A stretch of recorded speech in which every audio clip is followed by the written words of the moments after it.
Sejam muito bem-vindos e bem-vindas ao podcast Daria um Livro. Hoje estamos com mais um episódio em que eu, Pedro Pacífico e Sofia Alckmin conversamos sobre livros, que é a nossa paixão e também outros assuntos mais.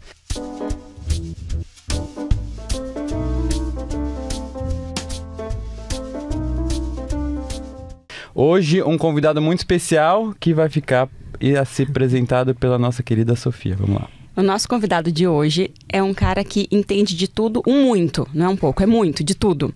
Ele é advogado, palestrante, escritor, professor, político brasileiro. Atualmente possui mais de 80 livros publicados e mais de 10 milhões de unidades vendidas no Brasil, América Latina, Europa, Oriente Médio. Ele também é membro e ex-presidente da Academia Paulista de Letras, tendo sido o presidente mais jovem. Ele é um homem renascentista. Ele canta, toca instrumentos musicais, escreve livros, peças de teatro, poesia, estuda teologia, filosofia. Ele é o Gabriel Chalita. Oba, gostei do homem renascentista. Obrigado, Sofia, Pedro. Prazer estar com vocês. Muito obrigado por ter aceitado esse convite, Chalita. E eu queria começar o nosso bate-papo com uma pergunta que eu faço para todo mundo que passa aqui. O nome do podcast Daria um Livro, a gente fala aqui sobre leitura e eu queria saber como é que é a sua relação com os livros, né? Você já escreveu dezenas de livros, mas além de escritor, você é um grande leitor. Como é que nasceu essa vontade, esse gosto pela leitura? Assim, é uma coisa desde a infância, você já cresceu rodeado de livros ou começou a aparecer mais pra frente? Eu nasci numa cidade chamada Cachoeira Paulista, que fica no Vale do Paraíba, né? E tem uma coisa muito interessante, porque minha mãe, na época, ela comprava livros daqueles vendedores que vendiam por metro, né? Então, aquelas coleções colocavam na estante. E minha mãe não achava muito certo a gente ler. Minha mãe achava que leitura dava problema na visão, que dava problema na cabeça. Então, assim, eu não tinha um incentivo para ler em casa. Só que minha mãe fazia um trabalho voluntário num asilo perto da minha casa, lá em Cachoeira Paulista. Ainda tem esse asilo. E eu ia com ela, com 2 anos, 3 anos, 4 anos. E lá havia uma professora aposentada chamada Ermelinda. E ela gostava muito de contar histórias, de falar. Ela contava que morava em São Paulo, que fazia uma baldeação na Luz para chegar ao bairro do Limão. E eu pequenininho, 3 anos, 4 anos, ia incorporando o repertório daquela mulher, que era uma professora aposentada e tal. Aí com 5, 6 anos, ela começou a me emprestar livros. Então eu ficava lendo no asilo. A minha primeira lembrança afetiva do livro é uma leitura dentro de um asilo com esta mulher chamada Ermelinda, né? Poético. Eu tive uma experiência muito interessante, foi o último trabalho que o Stan Lee aprovou antes de falecer, que é um livro sobre a Amazônia, um livro que eu escrevi, idealizado por ele também. E aí ele pediu para eu contar como é que eu comecei, como é que eu virei escritor. E eu fui contando essa história. E eu me lembro do Stan Lee, né, com 90 e poucos anos, ele fechava os olhos. Descreve, Ermelinda. Que massa. Descreve onde vocês ficavam sentados. Eu falei assim, era um asilo que tinha uma varanda. Mas o que vocês viam? Eu falei, é um vale. Então a gente via uma serra que parece um gigante deitado. E aí eu vi também o processo da criação do Stan Lee, da observação humana, né? Ele fechando os olhos, imaginando o que era aquilo. E a Ermelinda, ela foi me emprestando livros. Alguns eram livros próprios da minha idade, 7, 8, outros não. Então eu me lembro que o primeiro livro de Sartre que eu li foi com 9 anos. Nossa! E lembro a sensação disso, né? Eu li e ela... E aí, Gabrielzinho? Eu falei assim, gostou? Gostei muito. Eu falei, você entendeu? Eu falei, eu não entendi nada, mas eu gostei muito. Ela falou assim, mas eu ainda vou entender. Ainda vou entender. Ela falou assim, mas continue lendo, as palavras são mágicas e quando você menos perceber, elas vão tomando conta de você. Aí eu li Clarice Lispector nessa época. Nossa, e a Lígia, que virou minha grande amiga depois. Tudo começou num asilo em Cachoeira Paulista. Uau.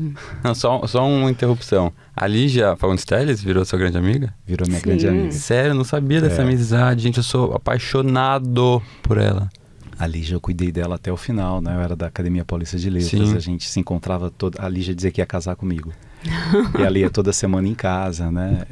Nossa, que e era uma privilégio. Coisa. E a Lígia, assim, meu primeiro encontro com a Lígia, eu estava lançando um livro chamado Mulheres que Mudaram o Mundo. Eu tinha 19 anos, tinha um bar aqui em São Paulo que chamava Lanterna, na Vila Madalena, e o lançamento ia ser lá. E o livro eu dedicava para ela. E eu não conhecia a Lígia, mas eu era louco pelos contos dela, pela literatura da Nossa, Lígia. eu sou apaixonado. Aí a época de telefone, né, não era celular, tal, eu liguei para casa dela, Uhum. consegui pela editora, ela atendeu, né? Falei, olha, eu me chamo Gabriel Chalita, eu sou um escritor, eu tenho alguns livros publicados, né? Porque o meu primeiro livro tinha 12 anos, então aos 20 eu já tinha alguns publicados. E eu estou lançando um livro que chama Mulheres, me conte sobre o livro. Eu falei, olha, Lígia, ele começa com o conceito de Penélope, que é a dimensão mitológica da mulher, a relação dela com a fidelidade a ela mesma, mas eu falo de Simone de Beauvoir, falo de Isadora Duncan, falo de Golda Meir. O que você diz da Isadora Duncan? E aí eu comecei assim, uma conversa, mas muito agradável. Aí eu falei, o meu sonho, Lígia, é que no lançamento do meu livro você estivesse. E é em São Paulo, e eu gostaria muito...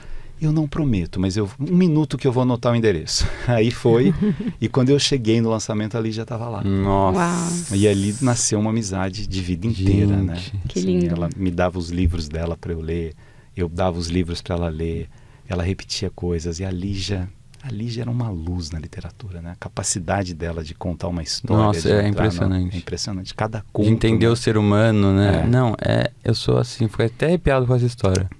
Juro, que privilégio, né? Bom, podemos continuar agora. Tô impactado. Agora falando da escrita. Você escreveu no seu Twitter agora, no dia 18, eu vou ler aqui o seu esse post. Escrever. Uma epifania. De repente, sou muitos querendo nascer. Personagens minhas são pedaços de mim. Palavras são companheiras que merecem ser reverenciadas por emprestarem corpo aos sentimentos. Escrever. Um ofício, uma oração, um jeito de permanecer no mundo. Bom, 80 livros publicados, você escreveu o primeiro com 12 anos, então dá uma média aí de 2 livros por ano. São 90, Sofia. Ah, são 90? Então são mais do que 2 livros por ano. E até pelo que você escreveu, para você é um chamado, né? Escrever é uma coisa que é uma necessidade de expressão, de se comunicar. Como que foi para você? Você contou como foi a leitura. Como que foi a escrita para você? A escrita foi com Ermelinda também. A primeira mulher que me inspirou a escrever. Porque o que foi acontecendo nessa história lá em Cachoeira Paulista? Ela foi perdendo a visão. Aí eu tinha 10, 11 anos e ela pedia para eu ler as histórias para ela. Então eu lia alto, né? Ficava sentado ali e ia lendo. E eu acho que isso me ajudou a falar melhor, a ler de tanto que, né? Aquela leitura, imagina, pegava... Ela amava os contos do Machado de Assis. Aí eu li o conto e ela me explicava, isso é da primeira fase do Machado de Assis. Nossa, ela sabia muito. E Machado, não sei o que, tal. E aí quando eu tinha 11 anos, ela falou assim para mim, Gabrielzinho, você lê tão bonito, por que você não vira um escritor? Você tem tudo para ser um escritor. Num asilo, eu jamais seria escritor sem essa história, porque assim, meu pai foi servente de escola, feirante, depois ele virou comerciante, teve uma empresa lá, mas não tinha um valor assim para a questão cultural em casa, né? E minha mãe queria que eu fosse médico, queria que qualquer filho fosse médico para cuidar dela. Eu brincava depois para... Então não era um incentivo para isso. Aí eu falei assim, mas como é que vira um escritor? Ela falou, você vai escrever alguma coisa que você quiser e vai ler para mim. E aí eu vou falar se tá bom ou se tá ruim. Aí eu escrevi uma coisa, eu tenho isso ainda, é sobre liberdade, né? Que era mais ou menos, assim, imagina, 11 anos, não era muito ruim, porque eu lia muito. Então tinha uma coisa ali do texto, aí eu li, ela falou, o que você achou? Eu falei, não sei. Ela falou, você ficou emocionado? Eu falei, como assim ficou emocionado? 11 anos, né? Ela falou, olha, vou te explicar uma coisa. Eu nunca esqueci, eu fiz doutorado em semiótica e para mim é a melhor definição que eu vi de literatura. Era dessa Ermelinda no Asilo. Falou, a literatura é a história dos sentimentos. Tem que tocar em algum lugar muito profundo em você. O que te faz chorar? Eu falei, o que me faz chorar? Eu tenho um irmão que tem síndrome de Down. E eu peço muito a Deus para o meu irmão ficar bom e não sei, meu irmão não fica bom. Meu irmão não brinca comigo, meu irmão não sei o que e tal. Ela falou, temos uma história.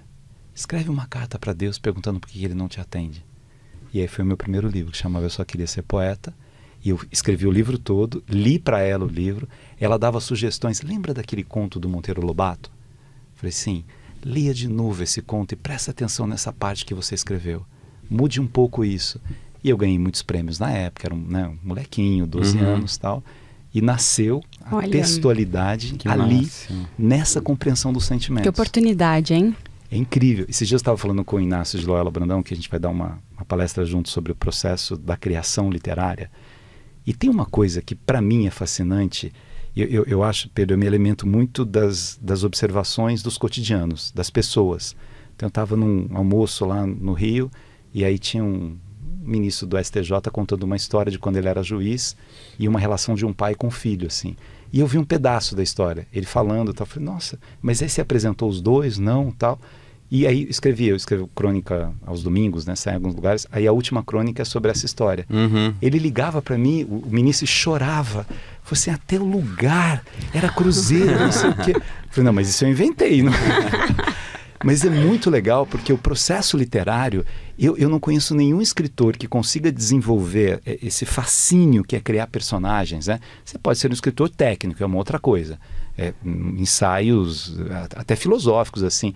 Mas o escritor que se debruça sobre a dimensão literária, ele tem que observar cotidianos. Você tem que olhar as pessoas, prestar atenção na conversa dos outros, né? Porque a vida real, ela é fascinante, né? O ser humano, a heterogeneidade é uma coisa genial, né? Eu li outro dia uma frase que falava assim, a literatura é uma grande mentira que fala as maiores verdades. Porque é isso, né? Você conseguir refletir coisas, vivências, experiências, histórias. E por mais que seja ficção, na verdade, por trás dessa ficção é pura verdade, né? É a universalidade humana, os sentimentos, as emoções. Você sabe que eu fico muito feliz, às vezes, quando eu escrevo, né, dando o exemplo das crônicas aqui, e às vezes eu escrevi uma que chamava Um Desamoroso Jantar, que é a história de um casal que um queria voltar e o outro não, e falava do luar da primeira vez e do luar da segunda vez, que o luar estava triste, outro, enfim. E aí, como é que se passava isso? Eu acho que pelo menos uns 10 amigos diferentes falaram assim, cara, você contou minha história, né? E eu não contei a história dele. É que assim... Se identificaram. A história de amor, por isso que o romantismo é uma coisa, né, tão forte. É universal, assim. Né? É universal. E é tão legal quando você presta atenção na singularidade, né? É uma história ali, e a partir do singular você constrói uma dimensão universal, né? Que qualquer pessoa... Nossa, falou de mim, eu sofri isso, eu sei o que é isso. Você sente que aquela história foi para ela, né? É por isso que os grandes clássicos ficam aí por tantos anos, né? Porque é isso, eles tratam desses temas que não importa a época que foi escrito, você vai ler aquilo, você vai se identificar, isso vai te impactar de uma forma impressionante. Exatamente. Não, ó, já tô até... Essa conversa tá me emocionando já. Agora vamos para um assunto um pouco menos emocionante, que é o direito, assim, para mim. Eu também sou advogado, como você, né, formado em direito. E você contando essa sua infância mais artística, né, de escrita, leitura... Por que você acabou escolhendo indo para esse lado mais do direito e até depois com a complementação da filosofia? Conta pra gente esse processo dessa escolha, assim, e até se hoje você tem alguma relação ainda com o direito, sei que você dá aula, você acabou indo mais pelo lado da filosofia do direito, né? Pedro, a primeira grande influência foi Ermelinda, né? Depois eu tive uma grande escritora em Cachoeira que chamava Ruth Guimarães, uma mulher incrível, que o Guimarães Rosa adorava o texto dela. E para mim foi uma experiência linda, porque eu vim muito jovem para a Academia Paulista de Letras, e aí eu trouxe a Ruth Guimarães numa das eleições, né, numa das vagas abertas, a Ruth veio, já com quase 90 anos, e ela tinha uma visão assim, e eu me lembro de ficar na casa dela, ouvindo histórias que ela me contava também, e ela tinha uma profundidade na compreensão do grego, do latim, e foi um momento... que eu tinha um padre lá em Cachoeira Paulista que cuidava de crianças de rua e eu quis ser padre. Aí eu entrei no seminário, fui fazer filosofia, então eu fiz filosofia primeiro. E aí eu ficava à tarde conversando com a Ruth Guimarães, né? E vendo essa beleza filosófica e tal. E tinha uma coisa bacana do seminário, mas chegou um momento que eu achei que não era, não era ser padre que eu queria. E aí eu me candidatei para vereador em Cachoeira e ganhei. Fui presidente da Câmara e tal, tinha 18 para 19 anos. Por causa da política um pouco eu fui para o direito. E aí fui fazer direito. O meu primeiro trabalho no direito foi na área penal. Eu advogava para júri, para mulheres que matavam os maridos. Olha... Por acaso eu peguei um júri de uma mulher que matou o marido, e aí trabalhei com o Márcio Thomas Bastos, né? Fui assistente dele lá. Júri é muito interessante, né? Eu já fui jurada. Já foi? Já. Fui sorteada e fui jurada. Fui uma semana jurada. E é um aprendizado enorme. Deve ser pesado, né? É super também, pesado, assim. porque é só crime hediondo. E é um laboratório, né, das dores humanas, das mazelas humanas, né? Porque o direito, né, o júri no Brasil, ele tem essa configuração, né, muito diferente do júri americano, né, que você tem 2 momentos de debate, né? Um momento ali, promotor e advogado, testemunhas, outro momento, os jurados entre júris, eles. Eles têm que se convencer também, né? Eles também debatem entre eles. Aqui é o contrário, né? Você não pode falar um com o outro. E aqui são só os crimes dolosos contra a vida, né? Latrocínio não vai para júri, por exemplo. Então, por que alguém quer matar alguém, né? Por exemplo, no caso das mulheres, tem um dos júris que eu fiz que eu ainda vou transformar num romance. Eu estou escrevendo ele há muito tempo, que é uma mulher que matou o marido, ela era espancada pelo marido. É uma história incrível, que eu conheci a mulher na prisão, eu tinha 23, 24 anos, Dona Aurora. E ela foi condenada no primeiro júri a 40 e tantos anos, e eu absolvi por 7-0 no segundo julgamento, né? Construindo uma história. E era uma mulher que jamais iria representar um perigo para aquela comunidade. E ali, assim, essa coisa do prestar atenção, que vem do escritor, vem do advogado de júri, quando ele precisa prestar atenção nos jurados, nas dores das pessoas. Então eu vi, era uma cidade do interior, a cidade odiava aquela mulher porque ela matou o homem que era prefeito da cidade, e toda a construção da minha defesa, eu não podia falar mal do morto. E o morto tinha muitas razões para falar mal dele. Por exemplo, quando eu fiz comecei o júri falando todas as grandes obras que ele fez na cidade, contando histórias que eu pesquisei sobre ele, seu Quinzinho. E aí eu vi que lotado, interior lota para ver júri. São Paulo lota quando é um caso que deu muita repercussão. Aí eu fui só elogiando. Aí eu cheguei e falei, eu sei que vocês têm muita saudade do seu Quinzinho, mas preste atenção um pouquinho. A pessoa que mais tem saudade do seu Quinzinho aqui é a Dona Aurora. Eu sei que vocês, né, por que essa mulher matou esse homem?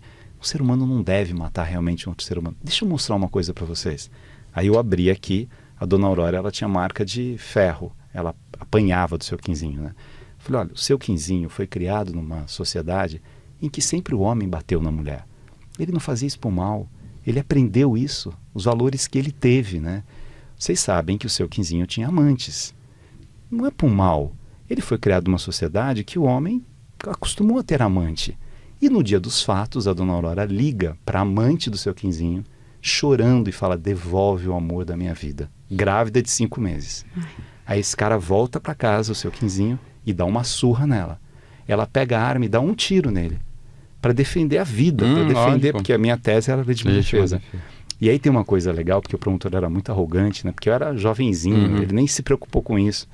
Aí ele deu uma aula de balística para dizer que no momento do tiro ele estava deitado, mas uma confusão matemática que ele fez. Eu falei, olha, eu não entendo de matemática, mas eu entendo de sentimentos. E aí foi toda a construção e foi absolvido por 7-0. Mas é uma história legal pelos intertextos do que ela me contava dele, né? Não, muito legal. Mas aí você continuou quanto tempo trabalhando com direito penal? Não, aí quando o Alckmin virou governador, eu fui trabalhar um pouco, primeiro voluntário com a Lu, um trabalho lindo no Fundo Social. E aí eu me lembro uma vez comentando com o governador sobre a FEBEM, que eu dizia que tinha solução a FEBEM, né? Assim, se tivesse de fato uma consciência do processo de recuperação deles, aquilo aconteceria. E ele ficou com aquilo na cabeça, e a gente lançou um projeto que a Lu presidia do fundo, que era a Universidade Cidadã, e foi lindo o lançamento e tal. E depois do lançamento ele falou assim, eu vou criar uma Secretaria da Juventude para você cuidar da FEBEM. Aí eu deixei de advogar, fui ser secretário, experiência linda da minha vida, depois fui secretário de Educação. Hoje eu advogo, mas na área empresarial. Então eu não abandonei o direito. Ah, não, eu não sabia disso. Eu advogo, eu adoro discutir teses, né? Mesmo tributário, constitucional. Não faço mais júris, mas advogo nessa área empresarial e dou aula em universidades de teoria geral do direito, filosofia do direito. O direito como ciência ele é fascinante, né? Ensinar direito é muito legal também, é muito instigante isso. E tem uma parte chata do direito, como em toda profissão. Sim, né? Lógico. Eu fiquei só na teoria. Eu fiquei só na teoria. Eu só estudei. Bom, aproveitando que você falou agora da carreira política, você sempre foi uma pessoa muito precoce.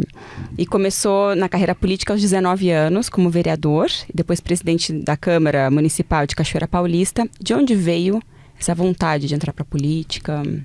Era de cuidar de crianças de rua, assim, a mesma do padre.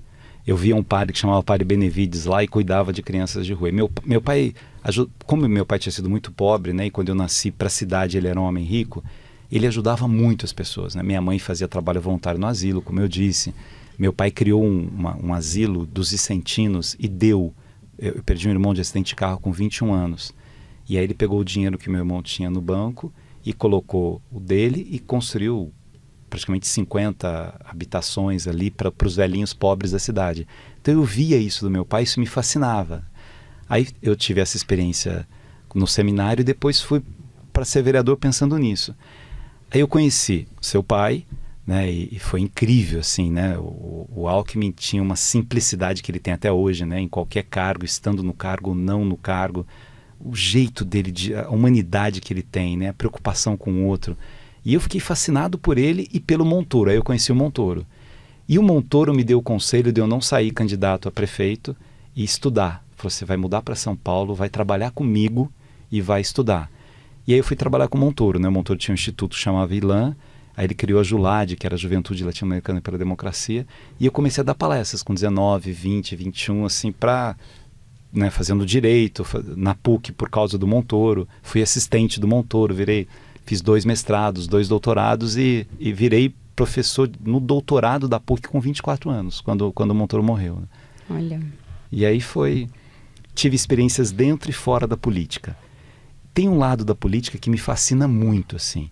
A política, ela é um espaço que você pode impactar na vida das pessoas de uma forma tão fascinante que a área privada não te dá essa possibilidade. Então, assim, eu era secretário de educação, quando a gente criou um programa chamado Escola da Família, você numa canetada, você cria 50 mil bolsas de estudo, né? Aí você abre uma escola, você tem 3 milhões de pessoas, né, entrando nas escolas. A área privada, você pode fazer muito bem, mas você não tem esse impacto do que tem a área pública, né? Esse é o lado lindo da política. E eu acho que eu tive experiências muito legais na política, né? E hoje, tô com tanta coisa fora da política, mas sempre próximo, né? E essa parte, eu acho que da juventude, está muito também ligada à educação, né? Até em um dos textos do seu site, tem uma frase que eu tirei que eu gosto bastante. A educação é o caminho para reduzir as desigualdades e permitir que filhos de ricos ou pobres, nascidos no Sul ou no Nordeste, imigrantes ou indígenas, brancos ou negros, tenham direito a revelar seus talentos. Mas a educação é discutido que é um grande desafio da sociedade, né? Eu acho que é um dos principais temas em todo o debate, em cada eleição. Você consegue enxergar um futuro positivo para isso, otimista, né? Quando a gente pensa no cenário do Brasil hoje? Ô Pedro, para pegar primeiro a questão do conceito educacional, eu dirigi escolas, né? Dirigi o Peridomo, dirigi o Pentágono, escolas privadas, assim, né? Dei aula no Santa Cruz, que são né? Aula no IBMEC, que são escolas para pessoas que têm, né? Uma condição financeira para suportar, né? O valor daquelas mensalidades. E conheço educação pública, né? Conheço os dois lados, né? Eu desde 20 e tantos anos, quando eu escrevi um livro chamado Educação, Solução e Afeto, depois Pedagogia do Amor, eu tinha uma coisa que não é que era intuitiva, porque isso está na filosofia grega, que a questão das inteligências, elas estão ligadas às oportunidades. Que a história do QI é uma invenção incorreta de você fazer uma métrica e separar pessoas inteligentes e pessoas não inteligentes. Elas se desenvolvem de maneiras diferentes. E todas as experiências que eu tive como educador mostram para mim, né, e hoje não é só uma dimensão empírica, a neurociência diz isso, o que acontece com o nosso cérebro quando ele é estimulado nos momentos corretos. Você tem de 0 a 3 anos as sinapses abertas, assim. Sim. Você imagina uma criança que tem uma família que lê para essa criança, que conta história, uma mãe que é como a Sofia, que é carinhosa, que é vibrante, que é presente. Aí vai para uma escola e é estimulada. A possibilidade dessa criança aprender várias línguas, desenvolver vários potenciais é imensa. Aí você tem uma criança que, assim, ela já demorou para conseguir ir para a escola, a mãe vai trabalhar, ela é fruto de uma violência doméstica ali, tá vendo o pai espancar a mãe desde sempre, ela é abandonada. Como é que você quer que essa criança consiga desenvolver essas potenciais? Não vai desenvolver. Não, e tem a questão até da alimentação, tem vocabulário, né? Você, quanto mais, existem até dados comprovados de uma criança que escuta, sei lá quantas mil palavras diferentes, ela tem uma chance de também se desenvolver melhor do que uma criança que os pais têm um vocabulário às vezes um pouco mais simples, que não tem a leitura. Que é a ampliação do repertório da vida dela. Então isso é assim, a primeira crença que um administrador público tem que ter, que a gente precisa ter, porque nós temos o mito do burro e do inteligente. Às vezes o professor tem isso. Não, eu tenho uns alunos inteligentes ali. Não, todos os seus alunos são inteligentes. Só que eles ou desenvolvem ou não desenvolvem o potencial. Sócrates chamava isso de maiêutica. A mãe dele era parteira. Ele falou assim, minha mãe não faz uma criança. A criança está pronta, ela ajuda a criança a nascer. Quando você pega isso como política pública, você fala assim, por que a China hoje está em primeiro lugar no ranking, no PISA, na educação mundial? O que ela fez? O que mudou ali? Ela começou a investir em creche, isso é de 20 anos, né? Depois, todas as escolas são em tempo integral, todas as escolas, até num horário diferente do que é adequado para a gente, porque é uma outra cultura. Lá é das 7 da manhã às 7 da noite, e depois optativo das 7 da noite às 10 da noite. Ah, não, a pessoa vive aí na escola. Aí você vai para os pais têm uma folguinha boa. Aí você vai para a Coreia das 7 às 7. A Coreia do Sul, por que a Coreia do Sul é tão diferente da Coreia do Norte, né? Aí, o que aconteceu ali na Coreia do Sul? É um país que tinha a mesma quantidade de patente do Brasil e de repente explodiu. A educação foi o grande motor, né? O grande motor. Aí você pega a Finlândia, que é o país da felicidade, né? Eles adoram dizer que o índice de felicidade e tal. É educação. Você olha como é que se desenvolve. Lá é 7 a 6, que é mais ou menos a média, 7 a 5, tal, que deveria ser no Brasil, esse horário. Então, é possível você melhorar a educação no Brasil? É possível. Por que não melhora? Porque a gente tem interrupções de políticas públicas, sejam elas nos municípios, nos estados ou no governo federal. Infelizmente, assim, o prefeito ganha uma eleição, ele fala assim, agora é a minha bandeira. Aí ele joga fora tudo que o outro fez para começar Não tem a continuidade. Não tem continuidade. Um tal de Anísio Teixeira criou a primeira escola de tempo integral no Brasil em 1940, lá em Salvador, chamada Escola Parque. Esse conceito foi para o Chile, foi para os Estados Unidos. Aliás, os grandes educadores brasileiros são insensados no mundo, né? E aqui, aí o que chegou, não, ele era meio comunista, o Anísio Teixeira, joga fora o que ele fez, como o Paulo Freire joga fora, como o Darcy Ribeiro joga fora. É um desperdício isso, porque assim, essas crianças que poderiam ter, né, um outro potencial de vida, a educação é autonomia, é você fazer as suas escolhas, é decidir por você mesmo, é tirar os véus da ignorância, é caminhar.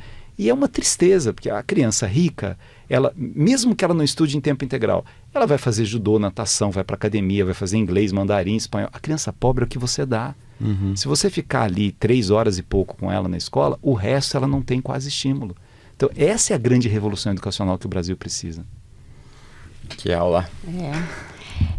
Falando ainda de entrevistas que você deu, vi uma do Migalhas, e que você tem uma frase muito bonita que é sua, que é o amor que edifica relações humanas, nunca o ódio. Acho que cada vez mais urgente, né? E em momentos que falta mesmo, né? Não o amor romântico, mas o amor, a compreensão, o diálogo, o entendimento entre as pessoas. Eu achei tão bonito isso, eu queria que você contasse um pouquinho do que você contou aqui. O nosso amigo Freud dizia assim, se os pais, né, se as pessoas soubessem o poder que é uma pessoa se sentir amada, o que significa alguém se sentir amado. Eu coloco muito o amor, né? A gente tem aquela definição clássica dos gregos, os 3 tipos de amor, né? Que eles extraem de Platão. Platão não explicou desse jeito, mas eles extraem de Platão. O tipo mais frágil de amor é o amor eros, que é o amor apaixonado, é o amor carnal, né?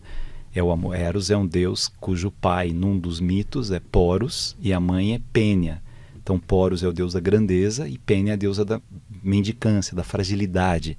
Então o amor eros, às vezes você está maravilhosamente em êxtase assim, com aquilo que você está sentindo, e logo depois você está humilhando, pedindo o amor, a dor do amor, né? A flechada, que é o amor mais frágil. Aí você tem o amor filia, que é o amor amigo, amor amizade, que é a compreensão de que você é um animal social. E é tão legal você ter amigo na inutilidade. Uma coisa assim, eu sou amigo do Pedro porque o Pedro vai arrumar um emprego para mim no tal. Eu sou amigo da Sofia porque a Sofia tem um barco. E eu gosto muito de barco, então vou ser amigo dela por causa disso. Isso não é amizade. Amizade como excelência moral é essa compreensão do prazer que é sentar com vocês e conversar, independentemente de outras coisas além disso. Sem interesses por trás. Né? E o amor mais bonito para os gregos, sublime, é o amor ágape, que é o amor sem nenhuma retribuição, né? é o amor divino, é o amor... Hoje o meio ambiente, né, a grande questão ambiental se considera um amor ágape, porque você está preocupado com a geração que vem depois de você, você não vai nem estar vivo a para eles longo prazo, agradecerem. A longo prazo. Mas eu tenho, Sofia, esse conceito, né? Numa das peças que eu fiz sobre o centenário do Nelson Gonçalves, tinha uma frase que dizia assim: o amor me retira da multidão e me faz sentir único. E é isso, assim, você anda no metrô, você anda no ônibus, você anda na rua, vai, ninguém te conhece, você esbarra, aí você chega em casa, vem o seu filho correndo, ele te retirou da multidão.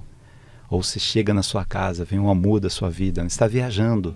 Se acontecer alguma coisa naquele avião, ninguém vai saber, mas aquele amor da sua vida, é ele que te tirou da multidão. Ele que te deu significado. Você imaginar assim que, poxa, né, o troféu da vitória que eu tenho, quem eu abraço para celebrar isso? Não tem uma dimensão egóica que faça com que você consiga celebrar nada. Você precisa abraçar alguém. Você precisa ter uma dimensão de alguém. Desde a criança está lá num coral na escola, ela está olhando quem? Fica o tempo inteiro procurando se a mãe e o pai estão vendo. Porque é quem me identifica, né? Então, assim, o amor, né? Eu gosto muito da Bell Hooks, né? Que é uma grande ativista americana, maravilhosa e tal. E o conceito dela do amor não é só sentimento, é movimento. O amor, ele te desenvolve uma atitude ética. Quando eu escrevi o Pedagogia do Amor, né? Quem me criticava na época, que era muito jovem, falava assim, ele acha que o amor resolve. Depende do que você entende de amor. O amor, quando você coloca como uma responsabilidade que você tem diante do outro, o respeito que você tem diante do outro, a compreensão da singularidade. Olha que coisa fascinante a gente ter 8 bilhões de pessoas no mundo e não ter 2 polegares iguais. Quanto mais 2 personalidades. E imaginar o que a gente pode desenvolver e alguém que respeite a gente, da gente ser do jeito que a gente é. Isso é amor. Lindo. Uau. E acho que várias das histórias que já contou aqui dariam um livro, que é até a ideia do podcast, né? Mas eu quero perguntar assim, se tem alguma história que você ainda não tenha contado pra gente que, né, levando aqui o mote do podcast, você acharia legal de compartilhar, que daria realmente um livro, ou pode até já ter dado, já ter escrito sobre isso, mas alguma história na sua vida que você acha assim muito marcante? Nossa, eu tenho tantas histórias marcantes. Imagina. Assim, ó. Tem uma história que me marcou muito, que eu coloquei num trecho de uma peça de teatro, mas eu queria aumentar essa história. Eu uma vez estava em Juazeiro do Norte, fui dar uma palestra lá na Faculdade de Medicina, e aí eu pedi para conhecer a igreja lá do Padre Cícero, né, terra dele. Aí fui com a reitora, com o prefeito e tal, e a gente entrou na igreja para ver, e aí o prefeito falou, vamos embora que ele está vindo. Ele está vindo, era um homem que tinha um turbante assim no cabelo, né? Eu falei, não para de falar, né? Mas ele veio muito rápido, eu falei, ele já chegou. Aí ele olhou e falou assim, Padre João gosta de missa, Padre Antônio não gosta. Eu falei, é? Por quê? Ele falou assim, porque um gosta e outro não gosta. Eu falei, me tem missa agora? Daqui a pouco. Eu falei, e hoje quem é? Padre João ou Padre Antônio? Hoje deve ser Padre Antônio, o Padre João já estaria aqui. Padre João fica na porta, espera todo mundo, dá atenção pra gente, não tem pressa. Padre Antônio é tudo de afogadilho, tudo é assim. Imagina. Falei, como é que você chama? Ele falou, Cícero é. Falei, claro, terra do Padre Cícero. Não sou daqui não, sou de Palmeira dos Índios, das Alagoas. Falei, e você faz o que, Cícero? Ele falou, sou sentinela de velório. Falei, você é o quê? Sou sentinela de velório. Falei, sentinela de velório? Nossa, que coisa Desculpa, Cícero, o que é sentinela de velório? Ele falou, você não sabe? Eu falei, não sei, você não sabe? Aí uma gargalhada assim, né? Eu falei, você podia me explicar? Você sabe o que é carpideira? Eu falei, carpideira eu sei, aquelas mulheres que ganhavam para chorar e tal. Eu falei, então, sentinela de velório chora sem ninguém pagar para ele, porque acredita que tem... O senhor é um homem importante? Eu falei, o que é um homem importante? O senhor pode fazer uma lei? E é engraçado que eu era deputado na época que eu fui, né? O senhor pode fazer lei? Eu falei, por que esses... Se eu fosse alguém que pudesse fazer lei, eu faria lei obrigando todo mundo a ir em velório. É muito triste você ver o morto indo embora e ninguém... O senhor conhece música de Quando Morre Filho? Falei, não sei. Qual música? Posso cantar? Falei, pode. Aí cantou um trecho lá, uma música nordestina e tal. Conhece Quando Morre Mãe? Falei, não. Aí cantou um pedaço, aí foi... Aí eu falei assim para ele, Cícero, se você pudesse me contar o velório mais triste que você já foi, qual foi? Aí ele parou, falou, o senhor me dá um abraço? Me abraçou e começou a chorar. Eu falei, não precisa chorar, Eu falei, eu choro em todo o velório. Sabe quando toca o sino rouco do velório, eu vou e choro. Eu falei, não precisa me... Não, eu quero contar, pera um pouquinho só. Aí ele falou, sabe o que é? Eu tenho problema nos nervos, eu tomo remédio. E minha mãe, quando morreu lá em Palmeira dos Índios, minhas irmãs não me contaram, porque elas têm vergonha de mim. Hoje eu tô bom, eu tô falando muito, porque eu falo muito. Hoje eu tô bom porque eu tô medicado. Mas eu sou pior do que isso. Né? O prefeito me conhece, né? O prefeito assim. Eu falei, você não foi no velório? Não foi. Elas não me contaram, eu fui só depois.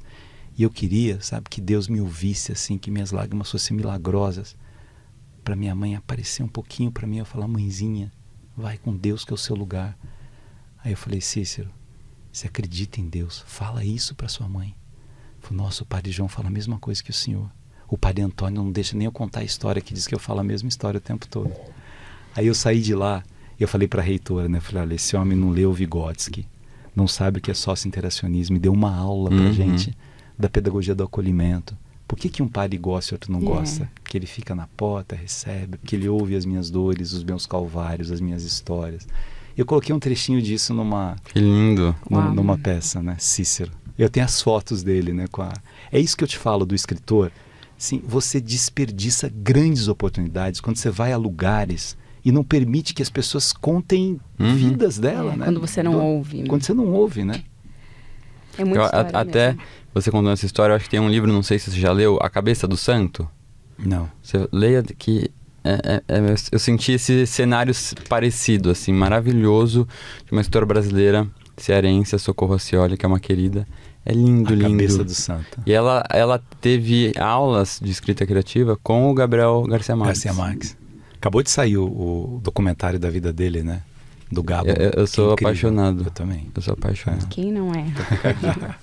Ele é unânime. Você tá bom de paixão, Lígia Fagundes Telles. Nossa, mas a Lígia, viu? Eu não paro de pensar nessa história que você era muito amigo dela. E você foi conhecer ele só agora. Podia ter ficado amigo dela também. Amigo da Lígia. Eu tenho tanta história com a Lígia. Nossa. A gente podia fazer um programa inteiro só eu contando as coisas que a Lígia contava. A gente pode fazer uma segunda parte, então. E, bom... Com tantas demandas, com uma vida tão corrida, e dá aula, escreve, é peça, é teatro, é livro, é tanta coisa acontecendo. Tem tempo também para leitura de ficção? Você consegue ler bastante também? Nossa, eu leio todo dia praticamente, né? Eu até vi no... Como você se organiza? Porque você faz tanta coisa que eu queria entender, assim. Fala sua rotina um pouquinho. Que horas você acorda? Eu vi que você estava relendo Don Quixote esses dias. Que é uma palestra. Mas assim, com 24 anos ele contando, já tinha feito umas 3 vidas. Eu não fiz nada, metade do que ele já... Um décimo do que ele já fez agora, então, ele com 20 anos. Conta a sua rotina um pouquinho pra gente. Você dorme. Como é que você... Qual é a importância da ficção pra você? Olha, eu sou muito regulado, assim, muito disciplinado nas coisas, né? De não perder prazo para entregar. Agora eu vou fazer uma outra coleção com o Maurício de Souza, né? De literatura. E eu nunca atrasei um livro para editora, assim. Eu tenho um rigor naquilo que eu desenvolvo, né? Nas reuniões, de não chegar atrasado. E eu acho que a primeira coisa para a gente administrar bem o tempo é você respeitar o tempo dos outros, né? Então eu tenho uma preocupação com isso, eu acho que isso flui naquilo que eu desenvolvo. Eu gosto muito de atividade física, então eu corro, qualquer lugar que eu estou dando palestra, eu tenho horário para correr, para treinar, jogar squash, enfim, eu tenho uma parte legal disso. Os livros, assim, eu ando muito de avião, porque eu dou palestra em muito lugar, e eu estou sempre lendo. Eu leio em casa antes de dormir. Eu pego novos autores, né, assim, brasileiros. Só um parênteses rápido, eu já viajei de avião com ele e ele leu, assim, sei lá, o jornal inteiro em menos de 3 minutos, assim. É uma leitura surreal, assim. E quando eu vi que ele terminou, eu falei assim, mas não é possível, você vai ter que me contar o que você leu pra ver se você realmente leu. Porque acho que você só passou as páginas e ele tinha lido. Chamada oral.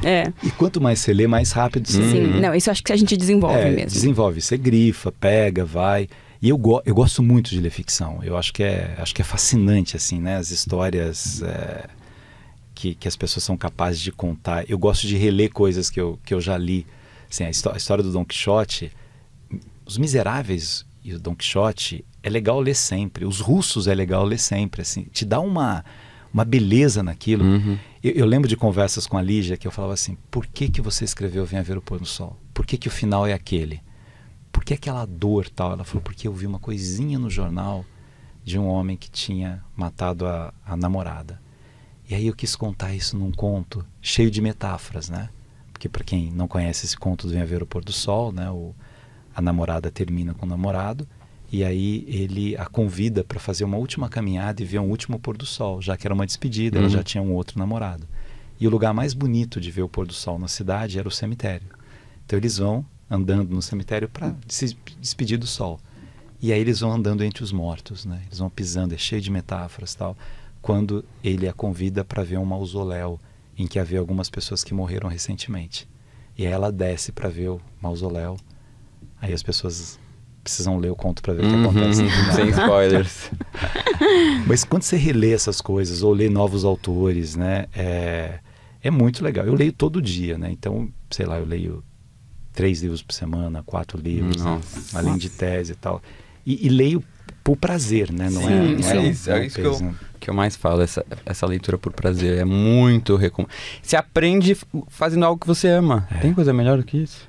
Eu vejo muita série, porque assim, hoje né, os meus alunos, eu trabalho muito com direito, com música, com peça de teatro, com série. As séries são fascinantes, os filmes são fascinantes, peças de teatro. Eu acho que o nosso papel de professor hoje universitário é mostrar como o saber se desenvolve em várias áreas. Então você pega uma letra de uma música do Chico Buarque, uma tese inteira, né?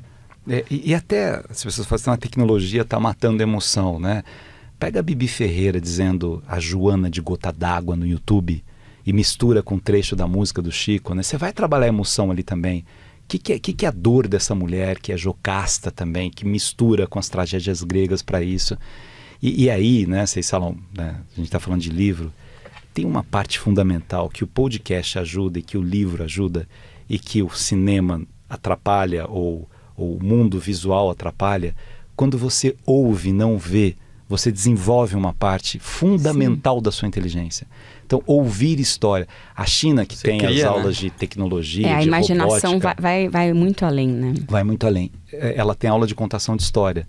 Então, a Coreia também tem contação de história. Então, assim, imagina, mas uma aula de contação de história, isso não é coisa dos egípcios, da época do... Mas, assim, você recupera as grandes coisas e todo mundo gosta de uma história. A gente conta uma história aqui, como é que era ser Melinda mesmo, né? Como é que esse Cícero lá de Juazeiro do Norte, como é que... Isso povoa a nossa mente, demais, né? Que é o elemento fascinante do livro, né? Demais. É maravilhoso. E aí, até... Eu estava vendo suas redes sociais e eu acho que o último post que você fez no Twitter é uma imagem religiosa, acho que, se não me engano, de São José. Você contou que você já foi seminarista e acabou deixando isso de lado. Como é que é a sua relação com a religião e até mesmo com a instituição igreja, né? Eu acho que a gente vive tempos em que muito se questiona algumas atitudes conservadoras na igreja, tem crises, né, de qualquer instituição criada pelo ser humano. Como é que é essa sua relação com a religião, então, e como é que você lida com esses problemas que a instituição igreja tem? Ô Pedro, eu acho que tem uma coisa fascinante do ser humano, que é a sua relação com o sagrado, independentemente da religião ou até da não religião. O sagrado pode ser a música, o sagrado pode ser a caridade que você faz, a maneira com que você cuida das pessoas. Eu acho que a beleza da religião, ela está em proporcionar para as pessoas a conexão com o sagrado. Quando a religião não faz isso, ela não cumpre o seu papel. Então ela deixa de ser religião e passa a ser desligamento. Quando a religião ela é um centro de disseminação de preconceitos, ela não cumpre o papel dela. Se a gente pegar as 3... Ontem eu estava num jantar e a gente estava discutindo as crises no Oriente Médio, né? Que são crises religiosas, ou talvez eles utilizem da religião para outras questões, né? Mas aí você pega as 3 grandes religiões monoteístas, né? O judaísmo, o cristianismo e o islamismo, nasceram de Abraão, né? A mesma origem disso. E quando você mata, você destrói, você acaba, você está utilizando a religião de uma maneira inadequada. Quando uma pessoa julga a outra por dimensões religiosas, é inadequado. O que me fascina na religião? Eu vou à igreja, me faz bem a igreja. Eu amo ler a vida dos santos. Assim. Eu tenho uma coisa com São Francisco de Assis que é fascinante. Tem um texto meu de teatro que vai chamar Entre Franciscos, o Santo e o Papa, que é uma peça de teatro que se passa na lavanderia do Vaticano, em que o Papa está muito cansado da humanidade e entra para um lugar que ele criou mesmo. O Papa Francisco criou uma lavanderia para a população em situação de rua do Vaticano, né, ali de Roma. E aí tem um homem esperando a sua roupa. Esse homem é São Francisco, que ele não sabe. E aí começa o diálogo dos dois, né? E aí eu reli muita coisa de São Francisco. É genial o que esse homem falava naquele momento da história, né? O cuidar de quem ninguém queria cuidar. Pega a vida de Santa Teresinha, Santa Teresa d'Ávila. Então você tem a Maria Teresa, você tem uma dimensão, né? Estou dando exemplos católicos, mas poderia pegar exemplos no judaísmo, né? Dos grandes mestres, dos sábios, do islamismo. Do ponto de vista dogmático, a constituição dessas religiões, elas não foram feitas para matar. Jesus não tinha preconceito com ninguém, só com religioso. O único momento que ele fica bravo na Bíblia é com líderes religiosos. Ele não fica bravo com a mulher pecadora, com o cobrador de impostos, com ninguém, com criança, né? Porque a criança atrapalha. Não, quando ele pega aquelas pessoas hipócritas utilizando a religião de uma maneira incorreta, é que ele fica mais indignado. Então, para mim, e eu gosto de estudar as outras religiões, eu acho fantástico uma série de conceitos do budismo. Por que Schopenhauer ficou fascinado pelo budismo, né? É muito interessante essas conexões que elas proporcionam. Mas eu tenho esse olhar crítico também. Eu falo assim, é uma tristeza as pessoas elas utilizarem da religião para chegar ao poder, para perpetuar preconceito, para julgar o outro, para destruir o outro, né? Eu sinto que esse Papa, por exemplo, ele faz um esforço imenso para minimizar esses preconceitos todos que tradicionalmente a igreja desenvolveu por uma questão de poder, não de dogma, né? Mas não consegue, é uma pressão dos outros lados, né? E agora voltando para os livros, a parte agora que todo mundo ama, que a gente faz dicas de livros. Então para começar, se você puder indicar um livro ou livros que te ajudaram a desenvolver esse seu lado mais pensador, sabe? O que te levou para esse lado mais de reflexão, de filosofia? Nossa. E até talvez assim, para quem tem interesse, eu acho em conhecer mais, mas tem dificuldade, tem medo de encontrar um texto muito difícil, né? Assim, algo mais introdutório, mais acessível. Da filosofia, olha... Não precisa ser filosofia específica, mas pensando isso de pensador, sabe? De você pensar mais nas coisas. Não pegar tudo pronto, de questionar. Um livro que marcou muito a minha vida, assim, que eu já li muitas vezes, é um livro chamado Ética Nicômaco, do Aristóteles, que é um livro que ele escreve para o filho dele para explicar o que o filho tinha que fazer na vida para ser feliz. E é o primeiro momento que você tem a síntese da razão com a emoção. Como é que você não tem exageros em nada e a busca do meio termo. Então eu acho que é um livro incrível para... Tem um livro fácil de ler, de um filósofo chamado Etienne de la Boétie, que chama O Discurso da Servidão Voluntária, que explica por que o jovem que nasceu para ser livre, ele se sente aprisionado de tantas maneiras. Por que eu opto pela servidão? Porque é voluntário. Você nasceu para ser livre, você é escravo por quê? Por medo, pelo costume, pela participação da tirania. O que te leva a essa escravidão, né? Comodismo. Eu já, assim, se eu olhar para a literatura universal, o livro que mais tocou a minha alma quando eu li, que eu me lembro, é Os Miseráveis, do Victor Hugo. Para mim, é a história mais bonita de compaixão. Aquele homem, né, Jean Valjean, que é preso porque furtou pão para os sobrinhos dele. Ele ia pegar os sobrinhos com fome. Ele fica preso quase 20 anos. Ele sai, ele é espancado, ele sai com aquele documento de extremamente perigoso. Ele está jogado nas ruas, aí vem um bispo, né, Monsignor Bienvenu, bem-vindo, encosta nele e fala assim, venha comer na minha casa, venha dormir na minha casa, venha ser gente novamente.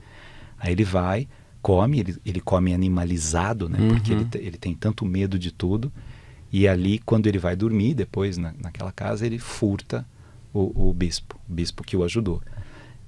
A polícia pega, traz esse homem de volta, né, ele espancado, o bispo sabia que ele agora seria enforcado, e aí ele disse assim, Monsenhor, vejam, ele disse que o senhor deu de presente para ele. Eu falei, é isso mesmo, eu dei de presente meu filho e você acordou tão cedo, esqueceu esse castiçal que é o mais valioso de todos, usa isso para voltar a ser um homem de verdade e tal.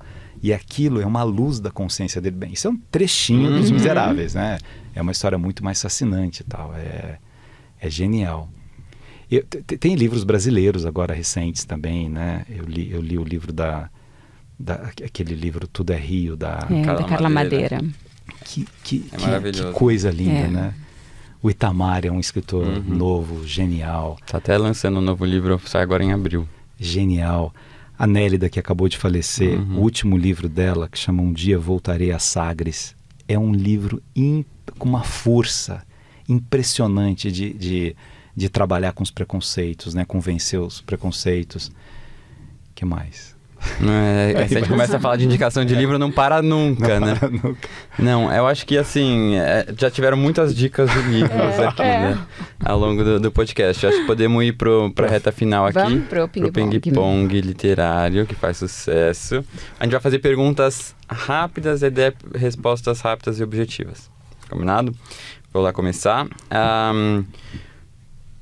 Uma inspiração de um pensador pra você? Ai, que difícil assim. De um pensador vivo, morto, tanto faz? Tanto faz. De um pensador. Miguel de Cervantes. Um livro que você gostaria de ter escrito? Memórias do Subsolo, de Dostoiévski. Uma grande inspiração na sua vida? Eu falei da Emilinda, da Ruth Guimarães, a Lígia, que foi uma outra grande inspiração na minha vida. Mas eu tive uma professora na Faculdade de Filosofia que chamava Olga de Sá, que era incrível, ela era doutora em Clarice Lispector. E eu me lembro da primeira aula que ela deu pra gente sobre a liberdade. E eu fui pra faculdade com 15 para 16 anos, filosofia. E eu saí transtornado da aula, assim. E eu falei assim, eu quero ser um professor desse jeito, que deixa os alunos inquietos. Né? Olga de Sá. Você abandona uma leitura que não tá muito legal? Ou vai até o final? Tem que estar muito ruim para abandonar. É difícil abandonar, mas já aconteceu. Um bom filme ou série que você assistiu recentemente? Baleia. Baleia é uma obra-prima, uma coisa assim. Eu amei também. Eu saí mexido do cinema. Nossa, eu saí inchado, de tanto chorar. Eu também. Livro físico ou e-book? Físico. Comida que ama? Não como carne... Massas, comidas árabes sem... Massas. Um livro que você não gostou? Um livro que eu não gostei? Provavelmente um que todo mundo ama e você fala, nossa... Aí fico chateado com o autor, né? Talvez o autor já tá morto, assim. Um livro que eu não gostei... Estrangeiro. Estrangeiro. Eu li recentemente, mas não vou lembrar o nome do autor, de oratória, que eu achei o título tão interessante, aí fui ler, era tão autoajuda, cheio de chavões, de coisa. Acredite nisso que vai dar, acredite naquilo. Eu falei, nossa, é um livro que em tese interpretaria o TED, né? Como é que as pessoas desenvolvem a oralidade. Não gostei. Tá. Grandes autores usaram pseudônimos. Qual seria o seu? Esse ping-pong é difícil. Qual seria o meu? Filo. Seu gênero literário favorito? Romance. Um bom livro combina com? Silêncio, natureza, amor. E qual será a sua próxima leitura? Minha próxima leitura? Eu estou relendo Schopenhauer, por um trabalho que eu vou fazer. Nossa, e eu sou fascinado por Schopenhauer, por Nietzsche, Schopenhauer. É tão interessante isso, porque um dia desse uma pessoa falou assim, nossa, mas você não é ateu e gosta de Schopenhauer, de Nietzsche, né? Pois no Vaticano tem ateus na academia. A construção do pensamento de Schopenhauer, né, das fragilidades humanas, como elas se desenvolvem, e tanto Schopenhauer influenciando Nietzsche também, a alternativa de redenção da humanidade para ele está na arte. É incrível quando Nietzsche fala assim, desde que a gente nasce, a gente é como que, né, uma coisa caindo de um penhasco. Você pode cair chorando ou pode cair dançando. Então a arte ela tem um elemento assim revitalizador na dimensão humana, né? Filosofia é muito bom. Nossa, a gente terminou bem, hein? Muito bom. Vamos cair dançando, melhor. Pois é isso. Ó, e pra terminar, a gente sempre dá um presentinho pro nosso convidado. Esse é um pouco pesado. Esse é um pouco pesado. Mostra aí, abre aqui pra todos verem, pra ver se você gosta. Tem que ser livro, né? Tem que ser livro. Você é difícil também escolher um livro, né? Uma pessoa que... Nossa, maravilhoso. Aí, ó, é o próximo livro que eu vou ler. A última biografia do Pessoa, a mais completa, do Richard Zenith. Eu fiz um trabalho, tem um minutinho ainda? Tem. Eu fiz uma palestra lá em Coimbra, do encontro que deveria ter acontecido e não aconteceu entre Fernando Pessoa e Cecília Meirelles, que foi num café em Portugal. Eles marcaram de ir por carta, ela sai do Brasil para se encontrar com Fernando Pessoa. Os dois têm em comum uma vida muito dura, né? Cecília Meirelles, o pai morre um pouco antes dela nascer, ela com 3 anos perde a mãe, ela se casou com um artista português, um artista plástico, eles voltam de uma viagem de Portugal e ele se mata na casa dela, em que ela estava com as 3 filhas, as 3 chamavam Maria. Então ela tem uma vida muito dura. E Fernando Pessoa também. Fernando Pessoa vira escritor depois que o pai morre com 5 anos, a mãe vai mudar para a África do Sul e ela vai se casar, né, com uma outra pessoa e ia largar o Pessoa com a mãe dela, com a avó. E ele faz um bilhetinho pedindo para a mãe ir. E aí tem as histórias dos heterônimos e tal. E eles marcaram esse encontro. O Fernando Pessoa, né, justificou isso porque ele tinha uma complexidade grande na relação com o outro, que ele viu o horóscopo e não era um bom dia para encontros. E aí ele não vai. Ai, não acredito, que pena. E ele não vai ao encontro e manda o livro Mensagem, que é o único livro que ele escreveu em português. Porque como ele foi com a mãe para a África do Sul, os outros livros ele escreveu em inglês, né? E ela pega o livro dele, fica lendo o livro e ele não aparece. Aí eu, né, dei uma palestra lá em Coimbra, imaginando o que eles teriam dito um para o outro se eles tivessem encontrado, né? A beleza da poesia do Fernando e a beleza da poesia do Ele era super ligado ao horóscopo, né? A astrologia. Ele era super ligado ao horóscopo. Mas ele ficou meio constrangido com a beleza dela, com a coisa, alguma coisa assim, meio estranho e tal. E aí não se encontraram esses 2 poetas. Que pena. Que pena.